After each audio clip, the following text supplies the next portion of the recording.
नमस्ते बच्चों, आप सभी का स्वागत है। आज हम धातु अधातु पाठी कंटिन्यू कर रहे हैं। धातुओं के हम भौतिक गुणधर्म पढ़ चुके हैं और धातुओं के भौतिक गुणधर्म पढ़ चुके। अब जो है आज धातुओं के रासायनिक गुणधर्म देखेंगे। ये 5 रासायनिक गुणधर्म है। पहला क्या है? इलेक्ट्रॉनिक संरूपण। अगर जो है हम तत्वों के अगर हमको परमाणु क्रमांक मालूम है तो परमाणु क्रमांक से हम इलेक्ट्रॉनिक संरूपण कर सकते हैं। और धातुओं में जो है बाहरी कक्षा में 1, 2 या 3 जो है इलेक्ट्रॉनों की संख्या पाई जाती है। बाहरी कक्षा में या तो 1 होगी, 2 होगी या 3, 1 से 3 इलेक्ट्रॉनों की संख्या होती है, तो वो क्या कहलाते हैं? धातु कहलाते हैं। उदाहरण के लिए जैसे हमने देखा सोडियम है। सोडियम परमाणु क्रमांक कितना है? 11 है। अगर इसका इलेक्ट्रॉनिक संरूपण करें तो 2, 8 और 1 होगा। बाहरी कक्षा में कितने इलेक्ट्रॉन है? 1 है। मैग्नीशियम को देखेंगे तो मैग्नीशियम का परमाणु क्रमांक 12 है। इलेक्ट्रॉनिक संरूपण अगर इसका करते हैं तो 12 को हम कक्षाओं में बांटेंगे तो 2, 8 और 2। बाहरी कक्षा में कितने इलेक्ट्रॉन आ रहे हैं? 2। अगर एल्यूमिनियम देखेंगे तो 13 परमाणु क्रमांक है। इसको बांटेंगे तो 2, 8, 3। मतलब बाहरी कक्षा में अगर 1 होगा इलेक्ट्रॉन, 2 होंगे, 3 होंगे, तो वह क्या कहलाती है? धातुएं कहलाती है। दूसरा आता है आयनों की निर्मिति।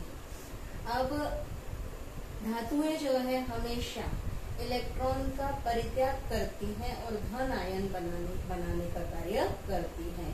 धन आयन मतलब जो है कैटायन। धन आयन को क्या बोलते हैं? कैटायन कहते हैं। कैटायन निर्मित करने की प्रवृत्ति धातुओं की होती है।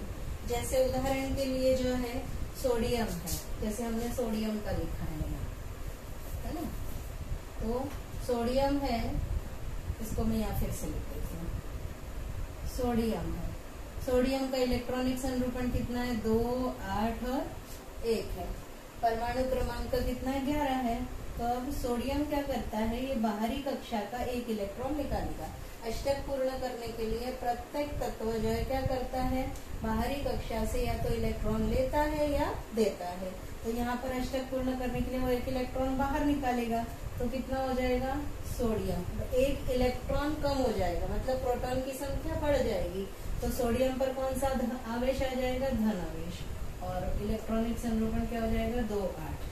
तो धन आयन बनता है और इलेक्ट्रॉन निकल जाता है, 1 इलेक्ट्रॉन निकल जाता है। अगर मैग्नीशियम का देखेंगे तो मैग्नीशियम में 2, 8 और 2 है। तो अब इसमें बाहरी कक्षा के 2 इलेक्ट्रॉन निकलेंगे। तो मैग्नीशियम पर जितने इलेक्ट्रॉन निकलेंगे उतने धन आवेश आते हैं। तो मैग्नीशियम पर कितने धन आवेश आए? 2 धन आवेश। 2 इलेक्ट्रॉन निकल गए और 2 धन आवेश आ गए। इलेक्ट्रॉन को हम कहाँ लिखेंगे? यहाँ पर प्लस 2 इलेक्ट्रॉन। यहाँ कितने लिखेंगे? 2 इलेक्ट्रॉन। इस तरह से जो है आयन बनाने का कार्य करते हैं। तीसरा आता है ऑक्सीजन के साथ अभिक्रिया। धातुएं जो है हमेशा ऑक्सीजन के साथ अभिक्रिया करती है और धातुओं के ऑक्साइड तैयार होते हैं। जैसे उदाहरण के लिए जो है कैल्शियम है। कैल्शियम भी एक धातु है, सोडियम भी धातु है। ऑक्सीजन के साथ क्रिया करेगी तो क्या बनेगा? कैल्शियम ऑक्साइड बनेगा। कैल्शियम ऑक्साइड बनेगा। अब ये कैल्शियम ऑक्साइड जो है क्या है? धातुओं के ऑक्साइड जो होते हैं हमेशा भास्मिक प्रकृति के होते हैं। धातुओं के ऑक्साइड हमेशा भास्मिक प्रकृति के होते हैं। अब ये धातुओं के ऑक्साइड अगर अम्लों से क्रिया करते हैं, धातु ऑक्साइड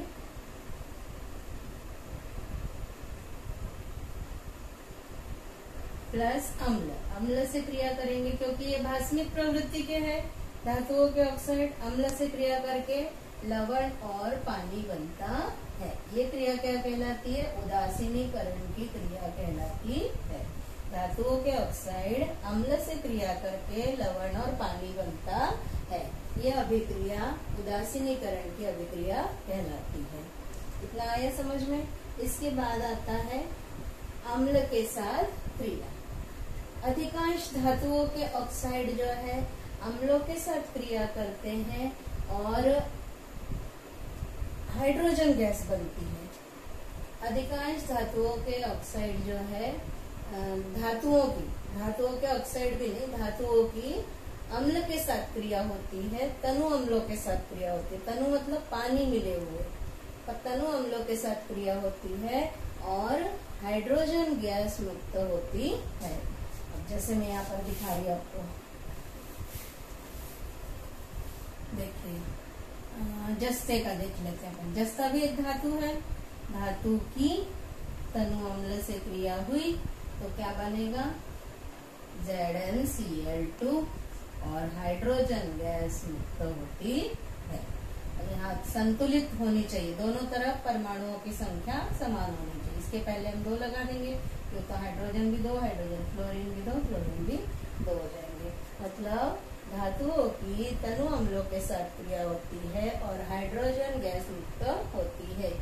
अब जस्ते को, अगर जस्ते में हाइड्रोक्लोरिक अम्ल मिलाते एक परख नली में लेकर और उसके ऊपर अगर माचिस की तीली जरा सी जलती हुई रखते हैं तो पट पट की आवाज करते हुए, जलते हुए और तेजी से जलते हुए दिखाई देती है। क्यों? क्योंकि हाइड्रोजन गैस स्वयं ज्वलनशील गैस होती है ना। इसके बाद आता है पानी के साथ क्रिया। कुछ धातुओं की पानी के साथ क्रिया होती है, हाइड्रोजन गैस मुक्त होती है। जैसे सोडियम है, सोडियम तुरंत रासायनिक क्रिया करता है, हवा में खुला भी रख दो तो वो ऑक्सीजन और नमी के साथ क्रिया करके जलने लगता है ना। और कुछ धातुओं की गर्म पानी के साथ क्रिया होती है और कुछ धातुओं की पानी के वाष्प के साथ भी क्रिया होती है। ये तो हो गए धातुओं के रासायनिक गुणधर्म। इसके बाद बचा आता है अधातुओं के रासायनिक गुणधर्म। अधातुओं के रासायनिक गुणधर्मों में भी पहला है इलेक्ट्रॉनिक संरूपण। अगर अधातुओं का इलेक्ट्रॉनिक संरूपण देखेंगे तो बाहरी कक्षा में मतलब संयोजकता इलेक्ट्रॉनों की संख्या 4 से 7 तक होती है। जैसे उदाहरण के लिए अगर नाइट्रोजन देखेंगे तो नाइट्रोजन में परमाणु क्रमांक कितना होता है, 7। तो इलेक्ट्रॉनिक संरूपण अगर हम इसका करते हैं तो 2 और 5। बाहरी कक्षा में कितने इलेक्ट्रॉन हुए, 5 हुए। अगर कार्बन देखते हैं 6, 2 और 4 मतलब 4, 5, 6। ऑक्सीजन है, ऑक्सीजन में बाहरी कक्षा में जो है कितने इलेक्ट्रॉन होते हैं, 6 इलेक्ट्रॉन होते हैं। इस तरह से बाहरी कक्षा में 4 से 7 इलेक्ट्रॉन हो अर्थात संयोजकता इलेक्ट्रॉन 4 से 7 हो तो वह अधातुएं कहलाती है, और 1 से 3 होंगे तो वो धातुएं कहलाती है। इसके बाद आता है आयनों की निर्मिति। अधातुएं जो है बाहरी कक्षा के संयोजकता कक्षा से इलेक्ट्रॉन ग्रहण करती है। ग्रहण करके जो है ऋण आयन अर्थात एन आयन निर्मित करती है। अधातुएं इलेक्ट्रॉनों को ग्रहण करके ऋण आयन अर्थात एन आयन निर्मित करती हैं।